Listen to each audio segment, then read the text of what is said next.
At first, my heartfelt appreciation to Mr. Victor from Hope and other organizations who have jointly collaborated this consultation on COVID-19 and child rights. I'm happy because this is a very timely, coordinated topic and a theme which really requires a lot of discussion and deliberation at present. I was just listening to some of the presentations which our earlier presenters in terms of resource persons have been doing, and I'm happy that they have highlighted. So I wouldn't go much into what they have spoken, but I'll just take some feelers from what they have presented.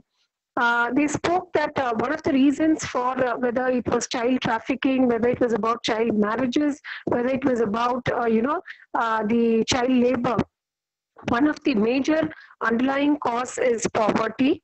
And I'm totally on with them because I feel in Pondicherry still the lower socio-economic strata, especially after COVID-19, is really struggling to face their day-to-day basic requirements, and very less is being spoken about them because across the nation, this is the scenario remains the same.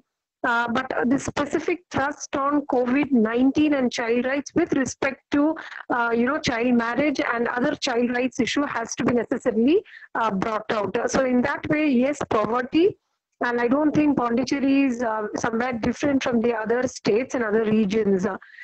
The second underlying fact as far as child marriages are concerned, I also endorse the fact, like what my former resource persons have said, that though we are very much, comparatively better than some of the performing states in terms of education, but still, I remember when Kamalini ma'am spoke and Mrs. Vidya Ramkumar also spoke that when a child is in trouble, when we ask, why don't you share this with your parents? So immediately they say that, they will get me married. Why don't you share it with your teachers? Then they will ask, why necessarily this man or this stranger is, supposedly following you. So there are so many questions which comes in the mind of the child.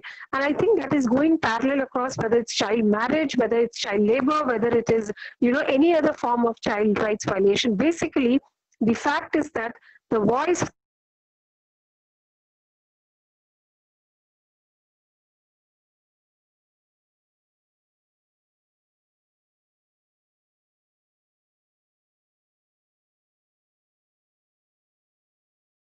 rights with respect to child marriage, I would say the family.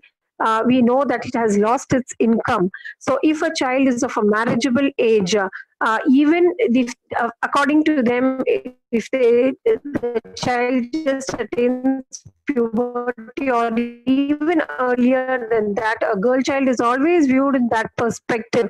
They even because they feel safety of the child is the primary responsibility of the family. So they think of an alternative structure where they feel that they can give the child away in marriage so that, they will be going to the other family, might be in terms of economic perspective or in terms of any other perspective.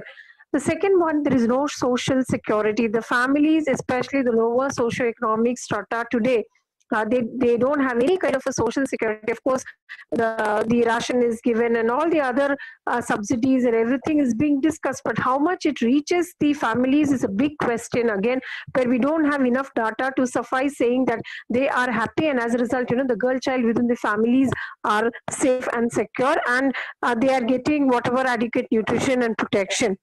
Third one, I think this point was also brought out by Mrs. Vidya Ramkumar in her, like in terms of disaster, like especially even if it's a public health disaster like COVID-19, the loss of the family members. So the children, especially the girl children, if they lose their family, then the secondary circle, that is not the primary ones, the secondary, they think that we can't keep the child in the family just like that because now the parents are no more. So can we think about an alternative? And that again leads to the question of child marriage.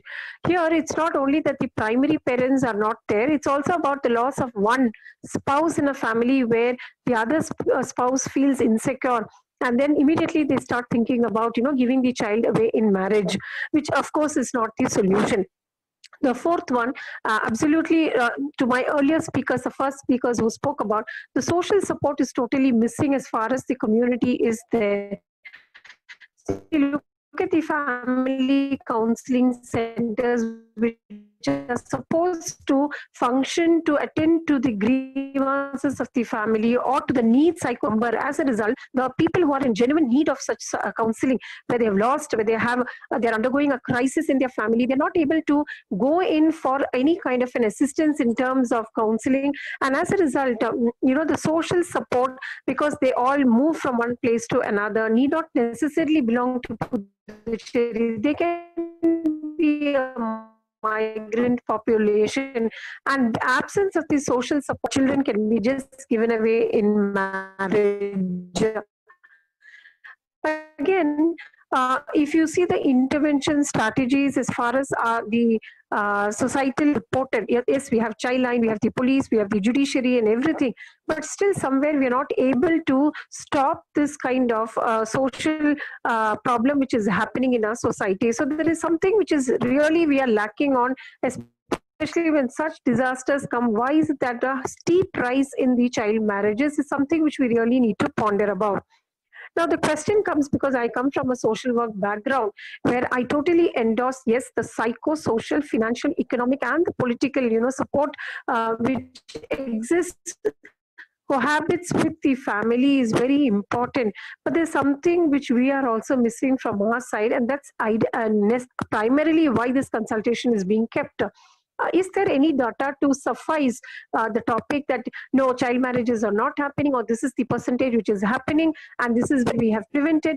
It is sad that in our society as of now still we don't have evidence to support the fact that we were able to successfully prevent. Though we are preventing, there is no doubt we're not doing, but we don't have enough data to support that this is being stopped, or this is being prevented, or this is being intervened at. So I feel somewhere we've missed out on that point, and that is absolutely where the NGOs and all the other organizations put in their perspectives. And I think we really need to think about this. How do we map the zones here where child marriages have happened, and how many were stopped, and who's collecting this data, and how we can together prevent this. Now, when I do say that research obviously is missing, but there are some things which I really want to put in, because this is a consultation and I'm sure the national and the regional level experts are here. I would definitely suffice to say that there is still gender discrimination in our society, where even when a disaster comes, this automatically crops up that the child is always thought about as a vulnerable identity, and marriage is always thought about in their perspective, whereas for the boys we don't think about it easily. So there is gender discrimination which is rooted very much in our society, and this is often happening because we have a patriarchal setup here. And what again one of the speaker was saying, the girls were brought in to massage the men, obviously leading to the second part of the story. So why it's always thought about that women are being used as objects is again referring to the patriarchal mindset which is prevalent in our society. The girls are vulnerable, even though there are so many schemes and so many programs and so many intervention strategies which is being worked out for them. We need to be vulnerable only in one particular setting, but they're vulnerable in the families, they're vulnerable in the communities, they're vulnerable in the school settings, they're vulnerable in public spaces. And this actually increases when a disaster happens, because they are easily susceptible to various kinds of problems. Now the point comes, how do we empower, how do we prevent such kind of social problems happening is one. Schools, yes, obviously now of course everything is happening online, but then I feel we need to bring it into as part of the curriculum to orient the children that look here, you're experiencing a public health disaster. Even in this, your vulnerability is our concern, and these are the tips to remain safe and friendly within the environment wherever you are. I do agree that everyone is not again within the web of online classes, but wherever we are we can reach them. Otherwise we need to sensitize them through the local bodies there wherever possible, to the caretakers officially, that they are more vulnerable and somewhere we need to keep a watch on them. The helplines have to be activated. This from my university experience, I would say, even as an academician, I would say the helplines really matter. Yes, Childline is there. and then we need to activate even the staffs there and also the other people there in the community, that if they come across, if they witness something like this, they can immediately, alert these helplines so that the child in need can be prevented, which includes child marriages. There are stricter legislations, but it's sad that the portrayal of the women across all platforms still remains ignorant. We need to sensitize, on this also, because now the girls, especially the young girls, are lured into saying that yes, you can shed weight, you can wear these clothes, you can be like this. So the media portrayal again, somewhere throws the vulnerability of the children getting trapped into such kind of child marriages, because they are taken away in this when they are devoid of such luxuries at home, at communities, at schools and all that. They sometimes become susceptible to such hawkers, what we say. And we need to sensitize them, especially in such crisis where they are devoid of their basic amenities and facilities, and they feel life can be better if they just move on like this without adequate knowledge on that. And finally, yes, the rural urban setup, there is a vast difference. We have what is known as community watchdogs, family people who are watching the children when they are in a urban setup, when they are in the rural setups, when they're in the village setups. But what happens again when they're now doing online, they are preoccupied, and hence there is a vulnerability of the children, getting trapped into such kind of things. So we need to really see that, research is carried out to identify what is the difference between the urban and the rural setups in terms of vulnerability of children with respect to COVID-19 crisis.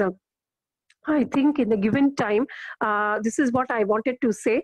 But I really want to appreciate again the initiative which was taken now with respect to COVID-19. Now, 3 hours is a very minimum time for everyone to put in their perspective. In terms of a consultation like that, can activate the minds and the brains of many who are working on the field, as well as within several setups, to narrowly present on their opinions with respect to all the themes which we discussed today. The children are vulnerable. This is a public health disaster. The children are undergoing psychosocial vulnerability within all the platforms, whether it is their families, whether it is their schools, whether it is the community setups, whether they are residing in public spaces also. This thing has to be seriously taken. We need to map the vulnerability of the children. There is a notion that the child marriages are happening, are rising, and are going to happen even post COVID-19 because of the poor economic instability which is there within the families. So it's the responsibility of the political and economic situation of these families, and help them and prevent these child marriages to happen. And this is what I had to say. I really enjoy listening to everyone who have worked on their field and who have actually shared on this premise for each other to take their points and to work forward. On to you, Victor sir. Thank you very much for having me involved in this consultation.